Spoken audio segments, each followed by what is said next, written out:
Bienvenidos a Unus Dominus, un solo Señor, el lugar donde se entrelazan las verdades de la fe cristiana y la búsqueda sincera del reino de Dios con el fin de guiar tu vida espiritual por el camino angosto a través de los pasos de Jesucristo.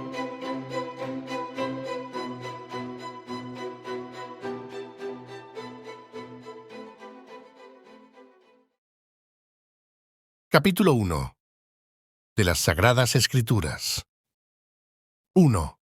Aunque la luz de la naturaleza, las obras de la creación y providencia manifiestan la bondad, la sabiduría y el poder de Dios de tal manera que los seres humanos no tienen excusa delante de Dios. Sin embargo, estas no son suficientes para dar aquel conocimiento de Dios y de su voluntad que es necesario para la salvación. Por lo tanto, agradó al Señor, en diferentes épocas y de diversas maneras, revelarse a sí mismo y declarar su voluntad a su Iglesia. Luego, para la mejor preservación y propagación de la verdad, y para el establecimiento y consuelo más seguros de la Iglesia contra la corrupción de la carne, la malicia de Satanás y del mundo, le agradó también poner por escrito dicha revelación, en forma completa. Ello hace que las Santas Escrituras sean de lo más necesarias, puesto que ahora han cesado ya aquellos modos anteriores por los cuales Dios reveló su voluntad a su pueblo. 2. Bajo el nombre de Santas Escrituras, o Palabra de Dios escrita, están contenidos todos los libros del Antiguo y Nuevo Testamento, todos los cuales fueron dados por inspiración de Dios para que sean la regla de fe y vida. Estos libros son: del Antiguo Testamento: Génesis, Éxodo, Levítico, Números, Deuteronomio, Josué, Jueces, Ruth, Primera y Segunda de Samuel, Primera y Segunda de Reyes, Primera de Crónicas, Segunda de Crónicas, Esdras, Nehemías, Esther, Job, Salmos, Proverbios, Eclesiastés, Daniel, Oseas, Joel, Amós, Abdías, Jonás, Miqueas, Nahum, Cantar de los Cantares, Isaías, Jeremías, Lamentaciones, Ezequiel, Habacuc, Sofonías, Ageo, Zacarías y Malaquías.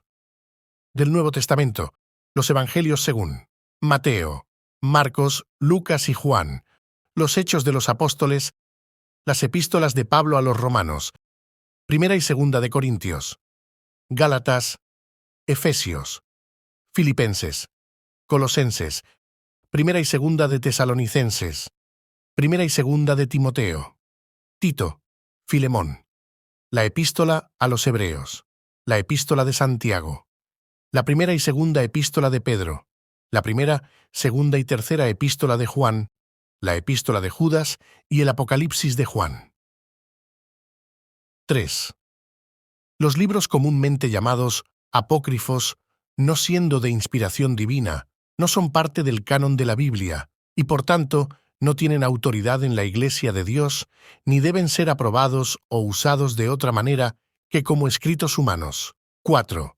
La autoridad de las Sagradas Escrituras, por la cual deben ser creídas y obedecidas, no depende del testimonio de ningún ser humano o iglesia, sino enteramente de Dios, quien es la verdad en sí mismo, el autor de ellas, y por lo tanto deben ser recibidas porque son la palabra de Dios.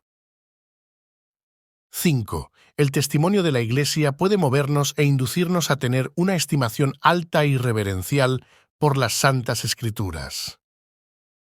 Asimismo, constituyen argumentos por los cuales ellas evidencian abundantemente por sí mismas ser la palabra de Dios, el carácter celestial de su contenido, la eficacia de su doctrina, la majestad de su estilo, la armonía de todas sus partes, el propósito de todo su conjunto, que es dar toda gloria a Dios, la plena revelación que hacen del único camino de la salvación del ser humano, las muchas otras incomparables excelencias y su total perfección.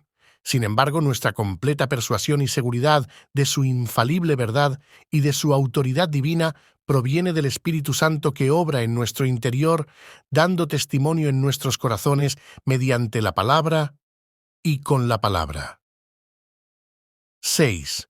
La totalidad del consejo de Dios concerniente a todas las cosas necesarias para su propia gloria y para la fe, vida y salvación del ser humano está expresamente expuesto en las Escrituras o por buena y necesaria consecuencia puede deducirse de ellas, a las cuales nada debe añadirse en ningún tiempo, ya sea por nuevas revelaciones del Espíritu o por tradiciones humanas. Sin embargo, reconocemos que la iluminación interna del Espíritu es necesaria para una comprensión salvífica de las cosas reveladas en ellas.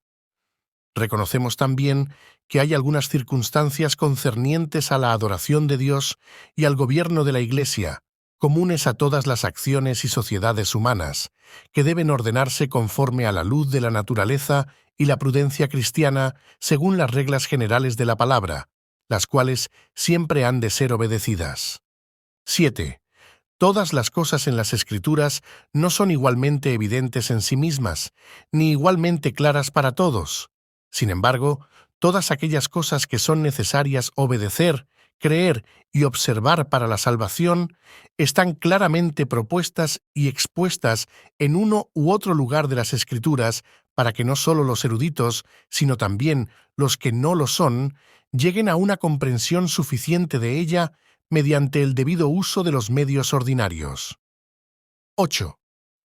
El Antiguo Testamento fue escrito en el idioma hebreo, que era la lengua del pueblo de Dios desde tiempos muy antiguos, y el Nuevo Testamento fue escrito en el idioma griego, que era un idioma muy conocido por todas las naciones de aquel entonces. El Antiguo Testamento en hebreo y el Nuevo Testamento en griego, siendo directamente inspirados por Dios y conservados puros en todos los tiempos por su singular cuidado y providencia, son por lo tanto auténticos. Por esta razón, en toda controversia religiosa, la Iglesia debe apelar a ellos. El pueblo de Dios tiene derecho a las Escrituras y también tiene interés en ellas. Es más, se le ha ordenado leerlas y escudriñarlas en el temor de Dios. Pero como los idiomas originales de las Escrituras no son conocidos por todo el pueblo de Dios, éstas deben traducirse al idioma vernáculo de toda nación a donde lleguen. Esto tiene como finalidad que la palabra de Dios more abundantemente en todos para que adoren a Dios de manera aceptable y para que tengan esperanza mediante la paciencia y el consuelo que dan las Escrituras. 9.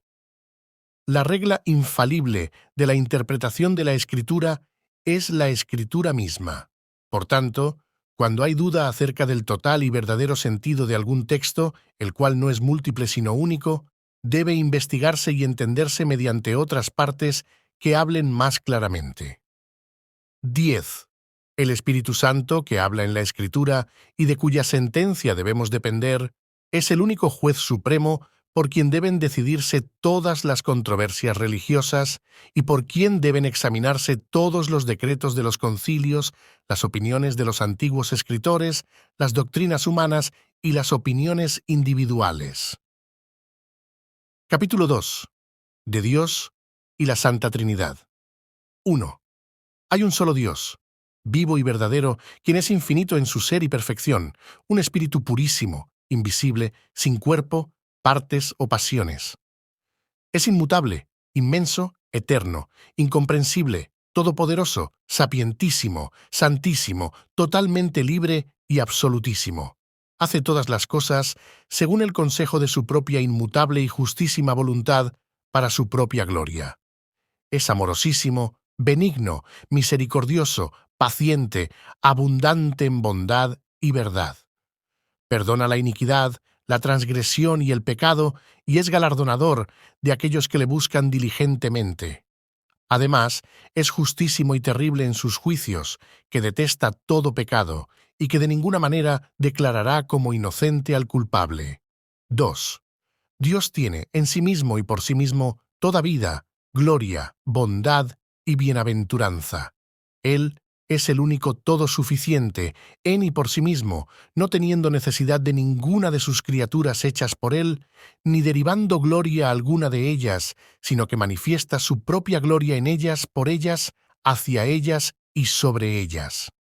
Él es la única fuente de toda existencia, de quien, por quién y para quién son todas las cosas, teniendo el más soberano dominio sobre ellas para hacer por medio de ellas, para ellas o sobre ellas, todo lo que a él le plazca.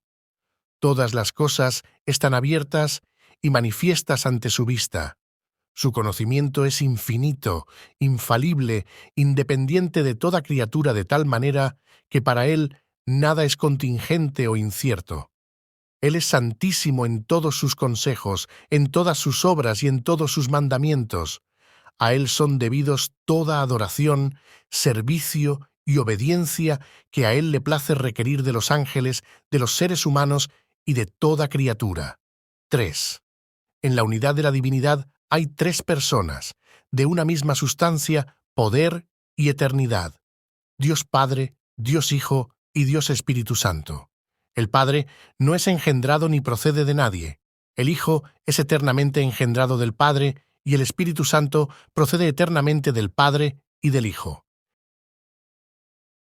Capítulo 3 del decreto eterno de Dios. 1.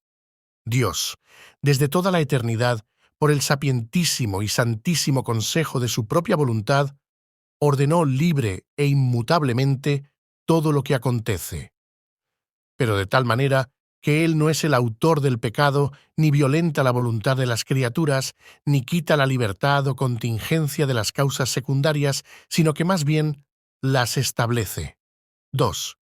Aunque Dios sabe todo lo que podría o puede acontecer bajo todas las condiciones posibles, sin embargo, no ha decretado nada porque lo previó como futuro o como aquello que acontecería bajo tales condiciones.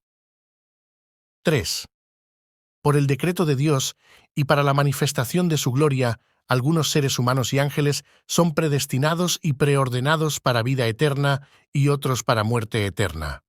4. Estos ángeles y seres humanos así predestinados y preordenados están particular e inmutablemente designados y su número es tan cierto y definido que no se puede aumentar ni disminuir. 5.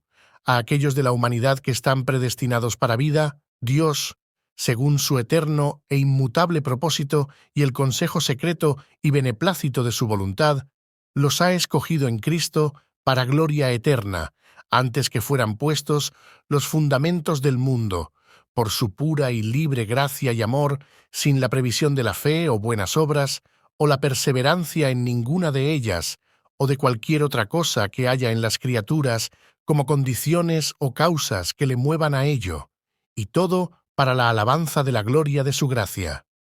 6.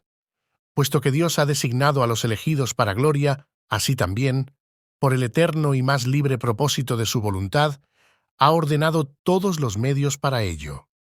Por lo cual, los que son elegidos, estando caídos en Adán, son redimidos por Cristo, eficazmente llamados a la fe en Cristo por su Espíritu que obra a su debido tiempo, justificados, adoptados, santificados, y por su poder son guardados para salvación por medio de la fe. No hay otros que sean redimidos por Cristo, eficazmente llamados, justificados, adoptados, santificados y salvos, sino solamente los elegidos.